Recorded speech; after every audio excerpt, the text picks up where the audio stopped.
Hello all, welcome to my channel. నేను మీ సిరి. ఈరోజు మీ అందరికీ ఒక మౌత్ వాటరింగ్ రెసిపీ అయితే చూపించబోతున్నాను. అదేంటి అంటే మటన్ బిర్యానీ.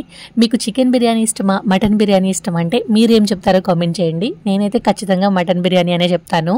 నేను చేసే మటన్ బిర్యానీ నోట్లో వేసుకుంటే మటన్ ముక్క కూడా కరిగిపోతుంది, అంత టేస్టీగా ఉంటుంది. చూస్తుంటేనే మీకు అర్థమవుతుంది కదా బిర్యానీ ఎంత పర్ఫెక్ట్గా వచ్చిందో. అస్సలు అడుగు కూడా పట్టుకోకుండా పొడి పొడిగా, అసలు గ్రేవీతో సంబంధమే లేదు. ఈ బిర్యానీ చేసామంటే మనం రైతాతోనే మొత్తం తినచ్చు, లేదా ఒట్టి బిర్యానీ కూడా తినేయచ్చు, అంత టేస్టీగా ఉంటుంది. ఫస్ట్ టైం చేసినా సరే ఈజీగా పర్ఫెక్ట్గా అన్ని కొలతలతో ఈ వీడియోలో అయితే షేర్ చేయబోతున్నాను. ఇంకా లేట్ చేయకుండా వీడియోలోకి వెళ్ళిపోదాం. ముందైతే మటన్ని మ్యారినేట్ చేసుకోవాలి. నేను ఇక్కడ 1/2 kg మటన్ తీసుకున్నాను. మటన్ ఎప్పుడు కూడా దమ్ బిర్యానీకి కొంచెం పెద్ద పీసెస్ కట్ చేయించుకోండి, మటన్ అయినా చికెన్ అయినా సరే. ఇప్పుడు దీనిలోకి సరిపడినంత పసుపు, ఒక 3 టేబుల్ స్పూన్ల వరకు కారం వేసుకోవాలి. కొంచెం స్పైస్ ఎక్కువగా ఉంటేనే బాగుంటుంది. అలానే సరిపడినంత ఉప్పు కూడా వేసుకోండి. ఆ తర్వాత దీనిలోకి బిర్యానీ మసాలా పౌడర్ ఉంటుంది కదా, అదొక టీ స్పూన్ వేసుకోవాలి. ఆ తర్వాత దీనిలోకి హోమ్మేడ్ గరం మసాలా వేస్తున్నాను. గరం మసాలా హోమ్మేడ్ అయినా బయటదైనా పర్వాలేదు, ఒక టీ స్పూన్ వరకు వేసుకోండి. తర్వాత దీనిలోకి 2 బిర్యానీ ఆకులు, అలానే బిర్యానీ హోల్ స్పైసెస్ మొత్తం కూడా వేసేసుకోవాలి. చెక్క, లవంగం అన్నీ కూడా. ఇది కసూరి మేతి కొంచెం క్రష్ చేసుకొని వేసుకోవాలి. ఒక టీ స్పూన్ అంతా ఉంటే వేసుకోండి, లేదంటే స్కిప్ చేసినా పర్వాలేదు. అలానే ఒక 1/2 స్పూన్ వరకు సోంపు. ఇది పత్తర్ పువ్వు, రాతి పువ్వు అంటారు కదా, డీమార్ట్లో కూడా దొరుకుతుంది. ఇది ఉంటే వేసుకోవచ్చు, లేదంటే లేదు. దీన్ని కూడా క్రష్ చేసుకొని వేసుకోవాలి. మ్యాండేటరీ ఏం కాదు. ఒక 4-5 పచ్చిమిర్చిని మీ స్పైస్కి తగ్గట్టుగా యాడ్ చేసుకోండి. అలాగే 1 టీ స్పూన్ వరకు ఫ్రైడ్ ఆనియన్స్ని కూడా వేసుకోవాలి. ఫ్రైడ్ ఆనియన్స్ ఫ్లేవర్ చాలా బాగుంటుంది, ఖచ్చితంగా వేసుకోండి. అలానే ఒక గుప్పెడు కొత్తిమీర, పుదీనాను కూడా వేసుకోవాలి. తర్వాత దీనిలోకి ఒక 1/2 కప్పు పెరుగుని యాడ్ చేసుకోవాలి. నేనైతే 10 రూపీస్ ప్యాకెట్ ఉంటుంది కదా, ఆ ప్యాకెట్ మొత్తం వేస్తున్నాను. మీ దగ్గర ఇంట్లో చేసిన పెరుగు ఉన్నా సరే యాడ్ చేసుకోండి. పెరుగు పుల్లగా ఉండకుండా చూసుకోండి. ఆ తర్వాత దీనిలో ఒక పెద్ద టేబుల్ స్పూన్ అల్లం వెల్లుల్లి పేస్ట్ వేసుకోవాలి. తర్వాత ఒక అరచెక్క నిమ్మరసాన్ని మొత్తాన్ని పిండేసుకోవాలి. మటన్ ఎక్కువసేపు మ్యారినేషన్ చేసుకుంటే ముక్క జ్యూసీగా ఉంటుంది. మీకు టైం ఉందంటే ఓవర్ నైట్ మ్యారినేట్ చేసేసుకోండి. నేనైతే ఓవర్ నైట్ మ్యారినేట్ చేసేసాను.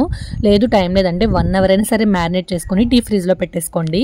ఇలా మొత్తం లెమన్ కూడా వేసిన తర్వాత అన్ని ముక్కలకి పట్టేలాగా మసాజ్ చేసుకోవాలి.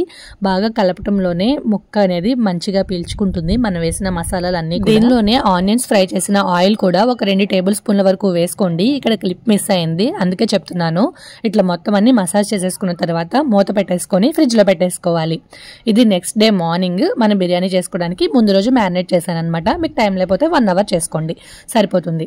బిర్యానీ ప్రాసెస్ స్టార్ట్ చేసే ముందునే బాస్మతి రైస్ని శుభ్రంగా వాష్ చేసేసుకొని నీళ్లు పోసుకొని నానబెట్టుకొని ఉంచుకోవాలండి. నేను ఇక్కడ 1/2 kg మటన్కి 1/2 kg బిర్యానీ రైస్ అయితే తీసుకున్నాను.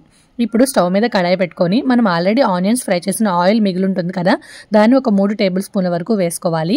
తర్వాత ఒక చిన్న ఆనియన్ని ఇలా స్లైసెస్గా కట్ చేసుకొని వేసుకోవాలి. ఆనియన్స్ బాగా ఫ్రై చేసుకోవాలి. బిర్యానీకి ఎప్పుడైనా సరే కొంచెం అడుగు మందంగా ఉండే గిన్నెని తీసుకోవాలి, అప్పుడే బిర్యానీ మాడిపోకుండా ఉంటుంది. అలాగే పొడి పొడిగా కూడా వస్తుంది. కొంచెం వెడల్పుగా ఉన్న తీసుకుంటే రైస్ కూడా చక్కగా విచ్చుకుంటుంది ముక్కలు అవ్వకుండా. తర్వాత దీనిలోకి 1 టీ స్పూన్ అల్లం వెల్లుల్లి పేస్ట్ వేసుకోండి. మనం ఆల్రెడీ మటన్లో వేసాం కాబట్టి అది చూసుకొని వేసుకోండి. అల్లం వెల్లుల్లి పేస్ట్ కూడా వేసి ఆనియన్స్, అల్లం వెల్లుల్లి పేస్ట్ ఇవన్నీ బాగా ఫ్రై అయ్యే వరకు ఫ్రై చేసుకున్న తర్వాత ఒక మీడియం సైజ్ ఉన్న టొమాటోని ఇలా చిన్న చిన్న ముక్కలుగా కట్ చేసుకొని వేసుకోవాలి. మనం టొమాటోస్ వేయడం వల్ల బిర్యానీలో ఇంకా మన గ్రేవీ కర్రీ ఏమీ చేయకుండా దీనిలో వచ్చే గ్రేవీనే సరిపోతుంది. అందుకని టొమాటోస్ అయితే ఖచ్చితంగా వేసుకోవాలి. చూడండి, టొమాటోస్ ఇలా బాగా మగ్గిపోవాలన్నమాట. మూత పెట్టి కుక్ చేస్తే ఇట్లా సాఫ్ట్గా మగ్గిపోతాయి. ఇప్పుడు మనం మ్యారినేట్ చేసుకున్న మటన్ని దీనిలోకి యాడ్ చేసుకోవాలి. మటన్లో ఉన్న వాటర్తో సహా మొత్తం అన్ని వేసేసుకోండి. ఆ వాటర్ మిగిలిస్తే మళ్ళీ మసాలాలన్నీ దానిలోకి వెళ్ళిపోతాయి కదా, అందుకని మొత్తం కూడా వాటర్తో సహా వేసేసుకొని మంటని మీడియం ఫ్లేమ్లో పెట్టి మూత పెట్టి బాగా కుక్ చేయాలి. ఇది మటన్ కాబట్టి కొంచెం కుక్ అవ్వడానికి ఎక్కువ టైం పడుతుందండి. మీరు తీసుకున్న మటన్ కనుక ముదురుతైతే మీరు కుక్కర్లో వేసేసుకొని ఇలా మ్యారినేట్ చేసిన మటన్ని కుక్కర్లో వేసుకొని హై ఫ్లేమ్లో 2 విజిల్స్ పెట్టుకోండి. ఆ తర్వాత తీసుకొచ్చి నేను ముందు చెప్పిన ప్రాసెస్ తర్వాత దీన్ని కంటిన్యూ చేయండి. లేదు మీరు లేత మటన్ తీసుకున్నారంటే ఇట్లా కుక్ చేస్తే సరిపోతుంది. మీకు త్వరగా కుక్ అవ్వాలి అంటే కనుక కుక్కర్లో వేసేస్తే 1 విజిల్ పెట్టినా సరే త్వరగా కుక్ అయిపోతుంది.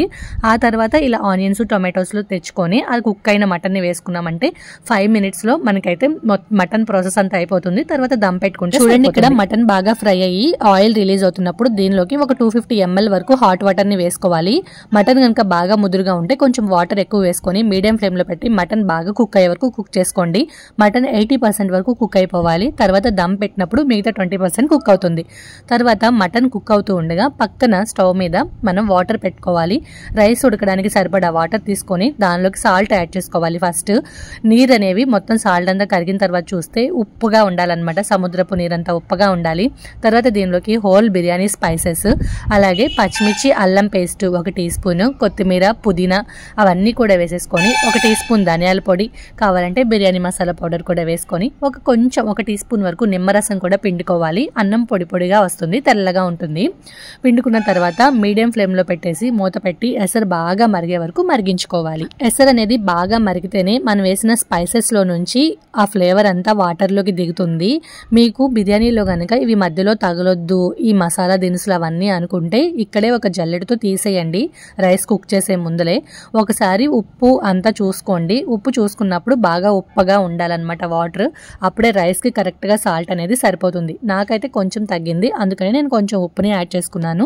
నేను ఇక్కడ కల్లుప్పు యూస్ చేస్తున్నాను, మీరు సాల్ట్ అయినా సరే యూస్ చేసుకోవచ్చు. చూడండి ఇలా బాగా మరగాలన్నమాట వాటర్ అనేవి. బాగా మరిగిన తర్వాతనే గంట పాటు నానబెట్టుకున్న బాస్మతి రైస్ ని దీనిలోకి యాడ్ చేసుకోవాలి. బాస్మతి రైస్ వేసిన తర్వాత కూడా మంటని హై ఫ్లేమ్ లోనే పెట్టుకొని 70% వరకు కుక్ చేసుకోవాలి. 70% అంటే మీకు తెలుస్తుంది కదా, ఆల్మోస్ట్ కుక్ అయిపోవాలి, కొంచెం పలుకుగా ఉండాలి. మీకు ఒకవేళ తెలియకపోయిందంటే 50% వరకు కుక్ చేసుకోండి. ఆ తర్వాత దమ్ పెట్టినప్పుడు కొంచెం ఒక 5 నిమిషాలు ఎక్కువగా ఉంచుకుంటే సరిపోతుంది. చూడండి మనము మెతుకు పట్టుకొని ఇలా కట్ చేస్తే కట్ అయిందంటే అక్కడికి 50% అనేది ఉడికినట్టు. తర్వాత ఒక 2 నిమిషాలు ఉంచుకున్నారంటే హై ఫ్లేమ్ లోనే 70% అనేది కుక్ అయిపోతుంది. ఇలా రైస్ కుక్ అయ్యే లోపల మనకి పక్కన మటన్ కూడా కుక్ అయిపోయింది. చూడండి చూపిస్తున్నాను, మటన్ లో నుంచి ఇలా ఆయిల్ రిలీజ్ అవ్వాలన్నమాట. వాటర్ అని పీల్చుకున్న తర్వాత చూసారు కదా ఆయిల్ రిలీజ్ అయింది. అలానే మటన్ కూడా 80% వరకు కుక్ అయిపోయింది. ఇట్లా గ్రేవీగా ఉంచుకున్నారంటే మనం బిర్యానీలో కూడా గ్రేవీ ఉంటుంది, మనం సపరేట్ గా కర్రీ చేసుకోవాల్సిన అవసరం లేదనమాట. మీకు గనక గ్రేవీ వద్దంటే దీన్ని ఇంకా ఫ్రై అయ్యే వరకు ఫ్రై చేసేసుకొని ఎగరబెట్టేసుకోవాలి. ఇప్పుడు 70% కుక్ అయిన రైస్ ని ఇలా ఒక జల్లెడతో తీసుకొని లేయర్స్ గా వేసుకోవాలి. అస్సలు అనచొద్దండి, గరిట పెట్టి అణిచామంటే ముద్దగా అయిపోతుంది, పొడి పొడిగా ఉండదు.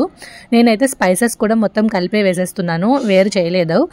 ఇలా వేసుకున్న తర్వాత దీనిపైన కొత్తిమీర పుదీనా, కొంచెం ఫ్రైడ్ ఆనియన్స్, కొంచెం నెయ్యి వేసుకొని అలానే మిగతా రైస్ని కూడా లేయర్స్గా స్ప్రెడ్ చేసుకోవాలి.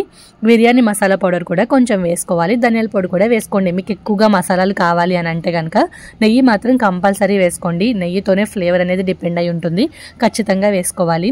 70% కుక్ అయిన రైస్ని ఫస్ట్ వేసుకోవాలి, తర్వాత 90% కుక్ అయిన రైస్ని పైన వేసుకోవాలి. మనం ఫస్ట్ లేయర్ సర్దుతూ ఉన్నప్పుడు మిగతా రైస్ అనేది 90% కుక్ అయిపోతూ ఉంటుంది, అందుకే మనం వెంటనే వేసేసుకోవచ్చు.